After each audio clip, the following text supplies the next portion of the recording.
تخيل تمشي تغني في عرس عادي، ولكن من بعد كتكتشف بلي ان داك الناس اللي قدامك ماشي بشر. هذه هي قصة غريبة ديال واحد المغنية اللي مشهورة، اللي قالوا غنات في عرس ديال الجين. هاد القصة بزاف اللي يهضروا عليها، وكاين اللي كيامن بها وكاين اللي كيقول هادشي غير اشاعة وهادشي غير كذوب.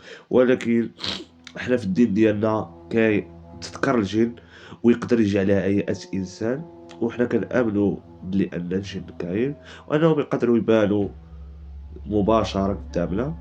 وتخيلوا معايا هاد المغنية هادي مور هاد العرس وهاد الشي اللي وقع لها، من تما ما ولات بانت كاع. دابا غادي نحكيو على هاد القصة هادي. هاد المغنية سميتها نورا طفاقة، المغنية السودانية والمشهورة والمعروفة في الأعراس والحفلات. هاد نورا كانت مشهورة بزاف، والناس كيعطيوها بزاف ديال العروض باش تغني في الحفلات ديالهم أو في شي عرس أو في شي مناسبة. واحد النهار كيجي عندها واحد خونا وطلب منها تغني في هاد العرس بالضبط، بعيد شوية، وعطاها الفلوس مزيان باش تمشي لذاك البلاصة. بدا كيعطيها، هي فهمتيني جاتها الصدمة، قالت ما يمكنش عرس يعطيني انا هادشي كامل. صافي هكايا جمعت الفرقة ديالها ومشات لهاد البلاصة هادي. ولكن ملي وصلوا بداو كيلاحظوا شي حاجة غريبة. داك المكان معزول في واحد القنت في الغابة، والناس اللي حاضرين تمايا كانوا لابسين لباس واحد، لباس غريب، والتصرفات ديالهم ماشي بحال ديالنا حنايا، ماشي عادية. الضحك كان عندهم واحد غريب، والفلوس كانت كترمى بواحد الطريقة اللي غريبة. وهنا بدات داك الورق اش واقع، حيت عمرها داز في واحد الاكسبيريون، شي بيريود بحال هادي. صافي كتشوف داكشي، داك حركات غريبة، الكلام ديالهم في شكل. صافي هنا تأكدت بلي أن هادو ماشي إنسان، هادو ماشي إنسان، تأكدت 100%. صافي تخيلوا معايا نتوما في داك الوضع اش غديروا، قولوا لي نتوما اش غديروا في داك الوضع. وهنايا حسب داك الروايات المغنية حاولت تغني، ولكن الصوت ديالها بدا، راكم عارفين، بدا الخوف كيدخل فيه. صافي ولات كتسكت، ولات كتغني ما خصهاش تبين بلي انها عاقت بشي حاجه. صافي بدات كتشوف وداك الشيء، حتى الفرقه ديالها بداو كيحسوا بالخوف، قالوا لا صافي حنا ما نقدروش نكملوا، غنمشيو بها لهنا. صافي كل واحد بدا كيفكر كيفاش غادي يمشيو من هنا، كيفاش غادي نخرجوا من هاد البلاصه هادي اللي وحنا فيها وما يمكنش تبين، الا بينتي غتوقع شي حاجه اكثر من داكشي. صافي هنا ما وصلوا قرروا في واحد اللحظه انهم يهربوا. صافي بدات شي حركات غريبه قدامهم، والناس اللي كانوا موجودين بداو كيتقربوا منهم بواحد الطريقه اللي كتخلع. صافي ملي شافوهم غيمشيو ولاو يقربوا عندهم، ولاو بحال كيخلعوهم. وهادشي خلاهم كيهربوا وما ولاوش كيشوفوا وراهم. صافي رجعوا لديورهم.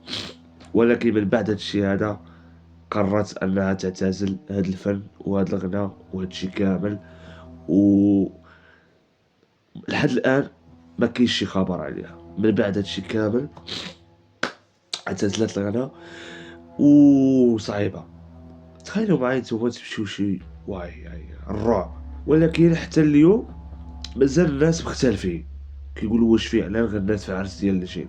بزاف ديال الجريدات وبزاف ديال القنوات هضروا على هاد القصه، ولكن مازال لحد الان كيتطرح نفس السؤال. نتوما قولوا لي شنو رايكم، واش ممكن تصدقوا بحال هادشي هذا او لا؟ دابا كاين جوج انواع، كاين اللي كيصدق وكاين اللي ما كيصدقش. المهم خليو رايكم في الكومونتير، وما تنساوش ديروا الاشتراك باش يوصلكم بزاف ديال القصص، حيت القصص غير بجراحيم بزاف د الحوايج.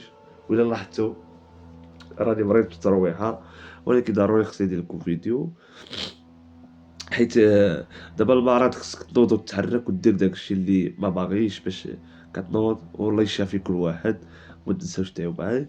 وهاد القضيه ديال الجن، واحد النقطه بعدا، الجن راه كاين 100%. كاينين شي ناس كيقولوا لا ما كاينش، وكاين عاوتاني كيقولوا ما يقدرش يولي بهيئه بشر. الجن يمكن له يولي بهيئه ديال صاحبك يمكن له يولي بهيئه ديالو. بحال واحد الشخص كنا كنعرفوه، هذا حقيقية كنا كنعرف. قال لك أنهم مشاو واحد المرة يحفروا على الكنز، ملي مشاو لداك الكنز قال لك كيجي صاحبو اللي كيعرفو هو بهيئة جن، أعوذ بالله من الشيطان الرجيم، أنا راه ولات شي حاجة أنايا كتخلعني. جا عندو قال له اش كدير هنا، راه عيط لك خوك، راه جيت موراك أنايا، باش كيتلفوا على داك البلاصة باش يمشيو بحالاتهم. هو ملي مشى هكايا صافي خلعو، مشى عند خوه قال له كيفاش انت صيفطتي فلان ورا، قال له شمن فلان، قال له أنا فلان راه هاد 4 أيام ما شفتو. تما صافي ملي بداو كيبحثوا عرفوا بلي أنه هداك خونا اللي جا عندو ماشي إنسان. والجن راه في القرآن وما خلقنا الإنس والجن إلا ليعبدون، يعني ما تبقاش تقول ديك اللعيبة أنا ما كنخافش، ما كنآمنش بلي أنه الجن كاين. كاين وأي حاجة كاينة. المهم نتلاقاو في فيديو جاي إن شاء الله، وكتبوا لي تا نتوما شنو الفيديو بغيتو نهضروا عليه.